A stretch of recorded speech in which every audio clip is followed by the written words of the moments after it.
a specific miracle that took place. One that I've never seen done before that I want to do. I would love to do this miracle. I think it's really cool, but we will have to see. All right. I'm sure you guys know what this miracle is. You've heard about it before.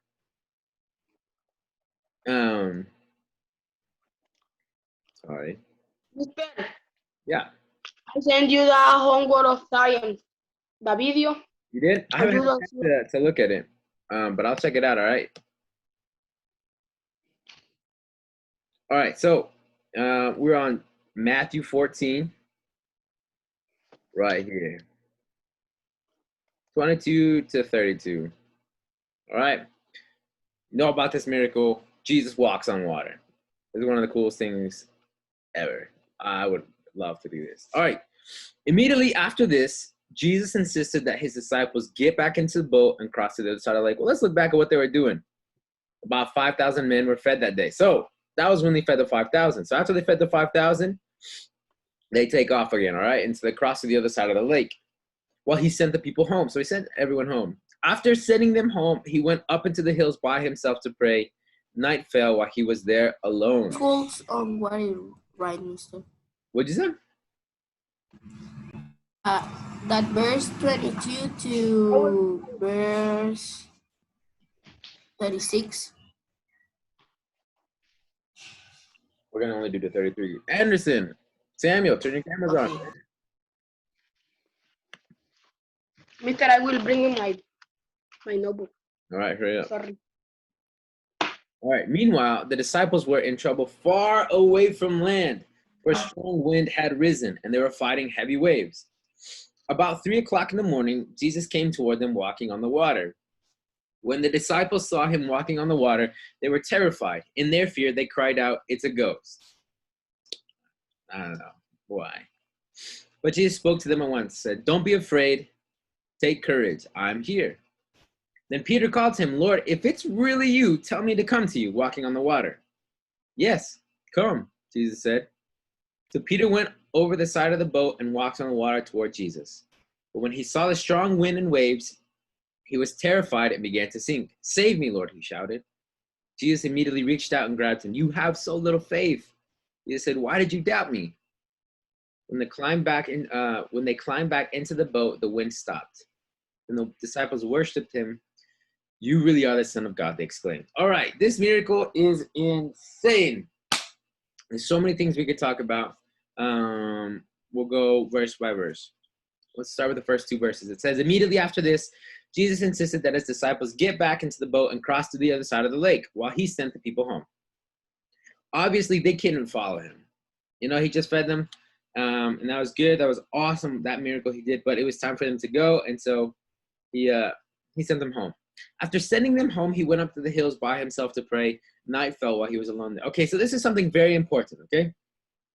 You grew up in a church, and you decide you want to be a part of a church still, and you're going to be in a church, and you're going to serve. You could be a pastor, a worship leader, anything. One thing is very important. No matter how much you do ministry, no matter how often you are going to church, you need that time by yourself with God. Yes, you need it. It's super important. For example, I'm a missionary. That's my life now, you know, but I need that time alone with God. And I can tell when I haven't had that time. I feel the difference.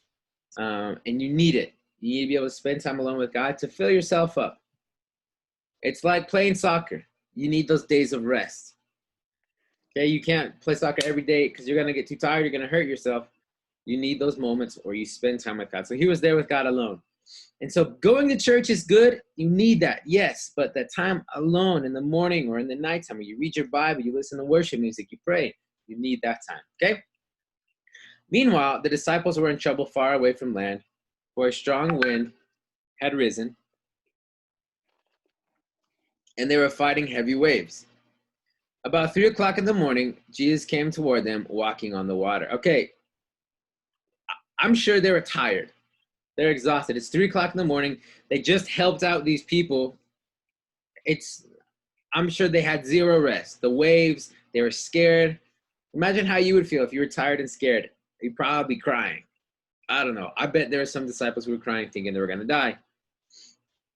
when the disciples saw, then Jesus comes walking to them on the water at 3 o'clock in the morning. Man, that's too early. When the disciples saw him walking on the water, they were terrified. In their fear, they cried out, "It's a ghost." All right. Have you ever thought that? Have you ever been like in your room, then all of a sudden you hear No. at the door? What was your first thought? There's Go. a bird. There's a ghost or a demon outside the door. Right? But normally that'll happen at nighttime. If I hear it during the day, nah, I don't care. But if I hear it during the nighttime, now I'm a little a little freaky, a little scary. More scary. That's because you're tired. You can't think straight. That's why we have a lot more worse thoughts in the nighttime. As we're tired, we can't think straight.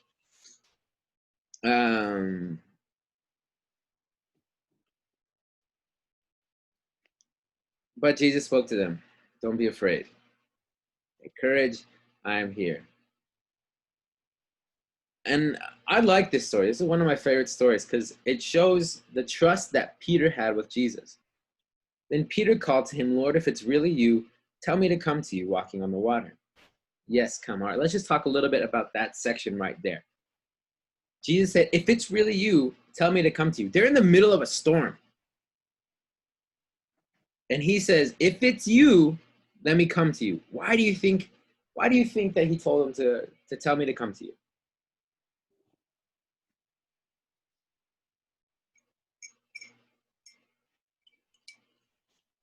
What do you think his reason could be?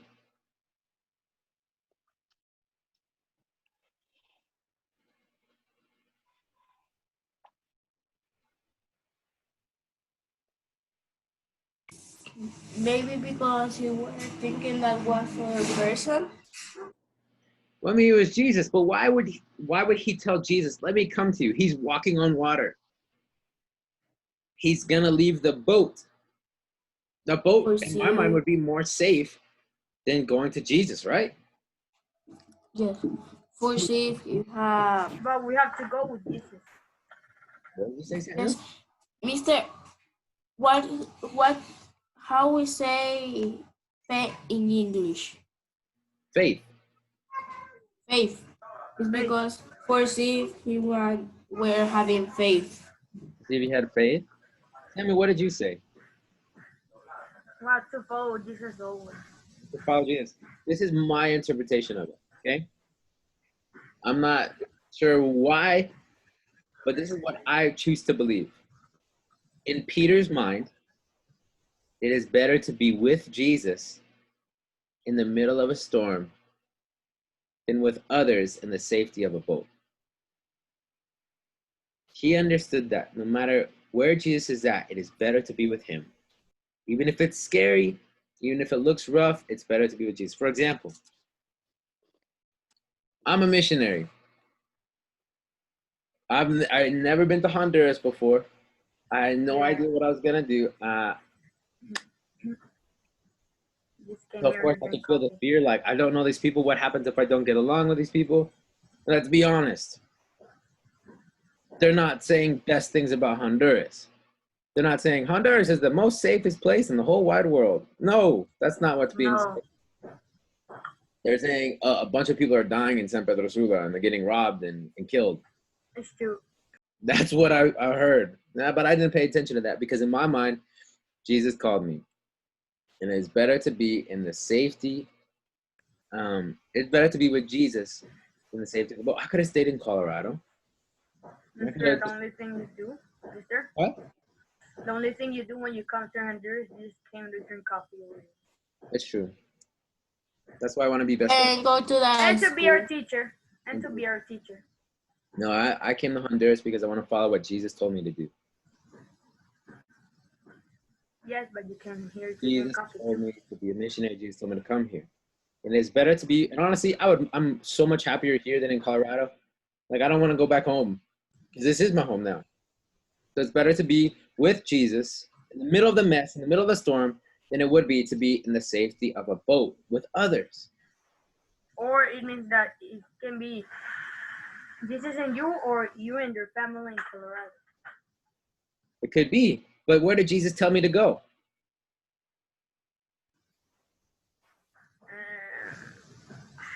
I don't know how to say this word.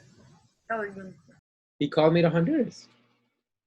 And so you guys will grow up, and I'm sure you guys will be called to go somewhere, do something. And it might seem kind of scary. I don't know what I'm doing. I don't know how to do that.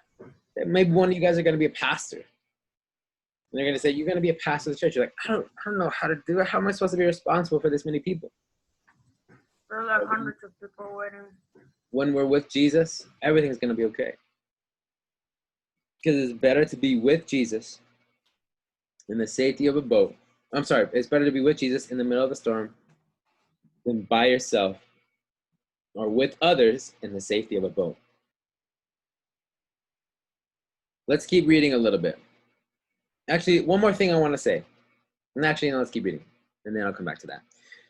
So Peter said, if it's really you, tell me to come walking on the water. Yes, come, Jesus said. So Peter went over on the side of the boat and walked on the water toward Jesus. But then he saw the strong wind and the waves. He was terrified and began to sing, "Save me, Lord," he shouted. All right, so what did he lose? What did he not have? Jesus immediately reached out and grabbed him. You have so little faith, Jesus said. Why did you doubt me? What happened to him? Go ahead. Joseph said that he is not connecting because the internet is well bad. Okay. No, but answer my question. What happened to Peter? Why did he sink? What did he But do he was for having the faith, but he was very scared. He was having yes, faith, but not enough. He was having, but he gets scared. And he was yes. like, don't believing and believing at the same time. No, But the bad part, like, controlled him. Good job, Luis Manuel. Look it. When he saw the strong wind and waves, he was terrified. So at first he was focused on Jesus, and then he looked around at the waves, saw how big they were, and he got scared, and that's where his faith started to decrease. So where should our focus always be?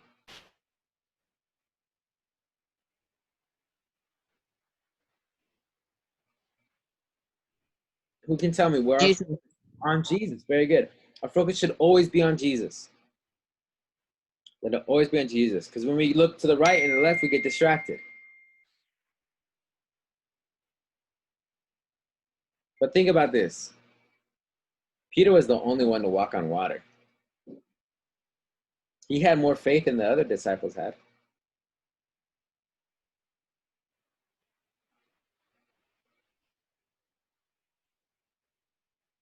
None of the other disciples walked on water.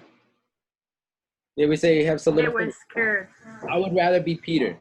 I would rather try something and focus on Jesus and fail than to not try at all. Mm.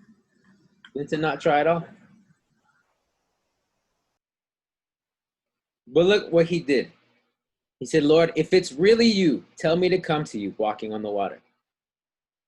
There's power in what we say, power in our words. So as Peter said, Jesus, if this is really you, if you tell me, I could do it. If you don't, I can't.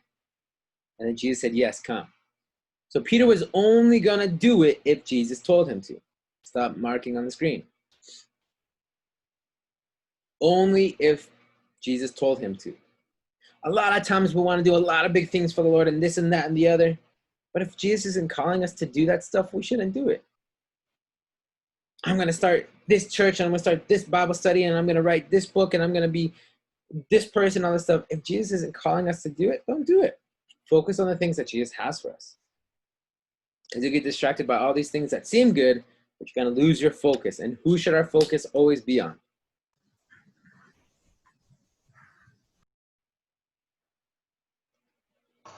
Jesus.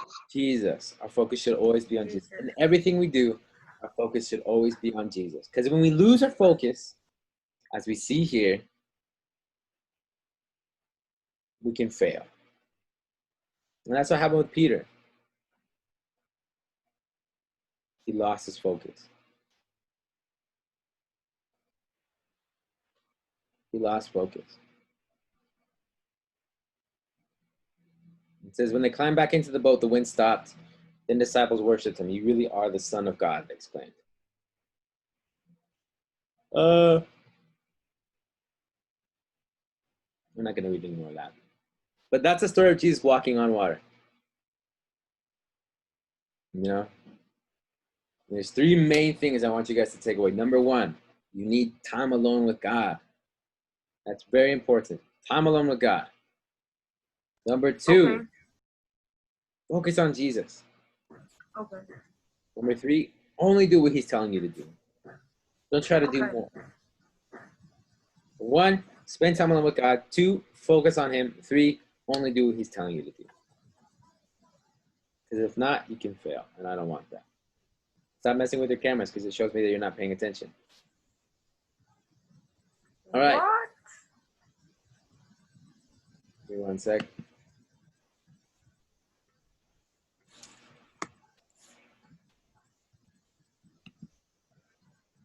No, it's too late. It's fine.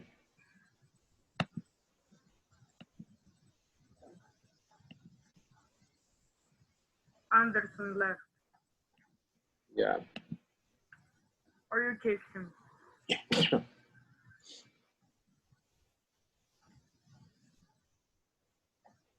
I was drinking a little bit of coffee.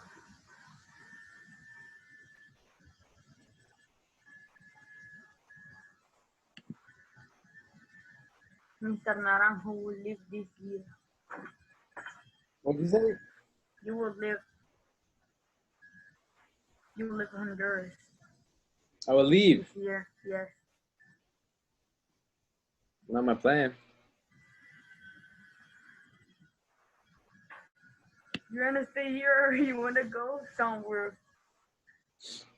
No, I'm okay here. I gotta get married first if I'm gonna leave.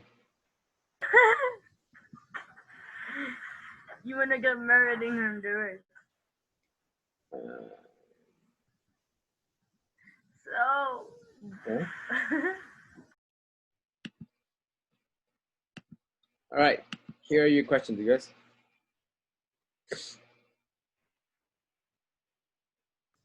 Thank you, mister.